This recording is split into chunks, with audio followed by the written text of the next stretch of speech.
Hello guys, welcome back to my vlogs. आशा करते की तुम्ही सगळे मस्त आहात, पावसाचा आनंद घेत असाल, आपल्या आपल्या घरी मस्त बसून चहा पकोड्यांचा आनंद घेत असाल. पावसाळ्याने तर सगळ्यांनाच वैताग आणून दिला होता. मग आम्ही पण घरी बसून बसून बोर झालो होतो. मग ओवी का बरं डान्स करत होती माहिती आहे का? कारण आम्ही जाणार होतो डिनरसाठी. ते कुठे जाणार होतो आणि काय केलं ते पुढे तुम्हाला दिसेलच. दिवसभर धो धो धो पाऊस होता. मग बाहेर तर कुठे निघणंच नाही झालं. मग संध्याकाळी थोडासा पाऊस, संध्याकाळ म्हणजे रात्रच झाली होती, थोडा पाऊस थांबला. मग आम्ही प्लॅन केला डिनरसाठीच जाऊ. आणि जिथे आम्ही जाणार होतो ना ते आमच्या घराजवळच होतं, म्हणजे वाकडमध्येच होतं. म्हणून आम्ही 2 व्हीलरवर बसलो आणि निघालो. हे पहा, बरोबर आम्ही आलो होतो फिश ऑन डिशला. खूप दिवसाची माझी इच्छा होती की मी फिश खावं. मग फायनली गोल्डी बोलला, चला तर मग जाऊनच बघू इथे कसे फिशेस भेटतात. मी ह्याचा ॲड्रेस डिस्क्रिप्शन बॉक्समध्ये देऊन देईल. तुम्हाला हवं असेल तर तुम्ही पण कधीही विजिट करू शकता. तर मग सगळीकडे आखाड स्पेशल तर चालूच आहे. ही असे छोटंसं ॲम्बियन्स आहे, खूप काय मोठं नव्हतं. छोटे छोटेसेच म्हणजे टेबल चेअर होते. ह्यांनी ना प्रॉपर जे मासेवाले असताना त्यांची अशी थीम असते ना, तसंच ह्यांनी पण थीम बनवली होती. हे वरती बघताय ना, जाळी दिसते ना, मासे पकडायची जी जाळी असते ना, तसंच त्यांनी ते डेकोरेट केलं होतं. त्यांनी छोटीशी एक बोट पण लावली होती, म्हणजे प्रॉपर जसं मासे पकडणारे असताना तीच थीम होती इथे. ही पाती छोटी बोट. आणि इथून जर आम्ही वरती गेलं ना तर इथे वरती पण तुम्हाला बसून जेवण्यासाठी जागा होती आणि वॉशरूम वगैरे पण वरतीच होतं.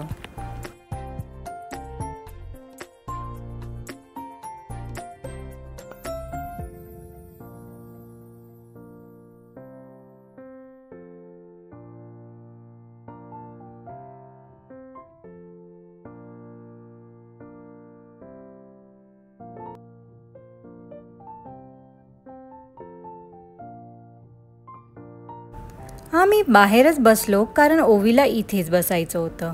मग मी घेतला मेन्यू कार्ड हातात. म्हटलं बघू काय ऑर्डर करायचं आज.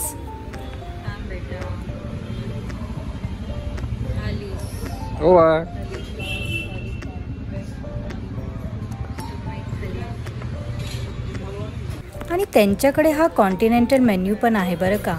तुम्हाला जर त्या मोठ्या मेन्यूमधून काही घ्यायचं नसेल तर तुम्ही इथून पण ऑर्डर करू शकता. तुम्ही यांच्या इंस्टाग्रामवरती म्हणजे पोस्ट पाहिलाच असाल. त्यांची जी बोटवाली फिश प्लॅटर आहे ना ते पण होतं, पण ते दोघांना फिनिश करायला शक्यच नाही. मग आम्ही ते तर काय ऑर्डर केलं नाही आणि त्याचा प्राईस जवळपास 3000 काहीतरी होता. आम्ही ऑर्डर केलं होतं प्रॉन्स तवा फ्राय, एक पॉम्फ्रेट थाळी आणि मग एक एग बिर्याणी. आम्हा दोघांसाठी एवढं खूपच झालं होतं, पण मग आम्ही कमीच ऑर्डर केलं. म्हटलं परत भूक लागली तर आम्ही परत ऑर्डर करू. तुम्हाला खूप स्पायसी फूड नको असेल तर तुम्ही हे कॉन्टिनेंटल मेन्यूमधून तुम्ही ऑर्डर करू शकता. मस्त छान गारगार वारा होता, थंड वातावरण होतं आणि खूप गर्दी नव्हती कारण आम्ही वीकडेमध्येच गेलो होतो.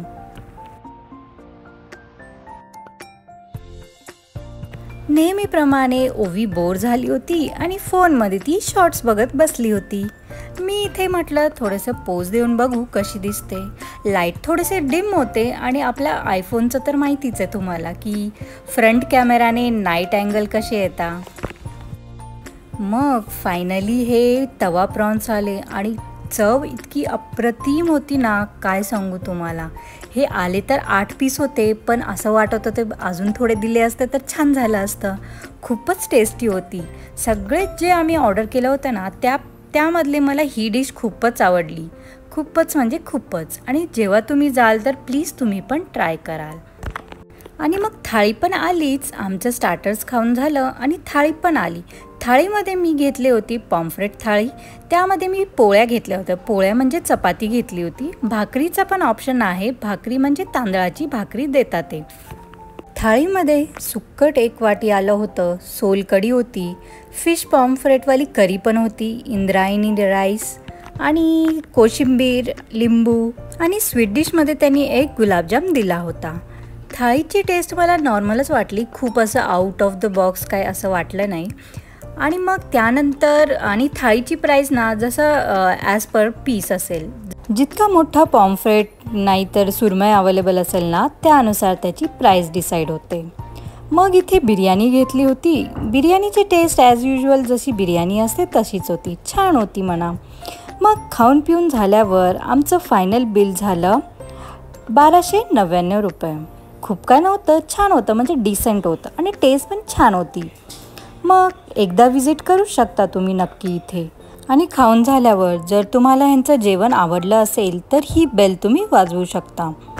तुम्ही इथले प्रॉन्स तवा फ्राय तर नक्कीच ट्राय करा एकदा. आणि माझे व्हिडिओज आवडत असतील तर काय करायचं आहे ते तुम्हाला तर माहितीच आहे.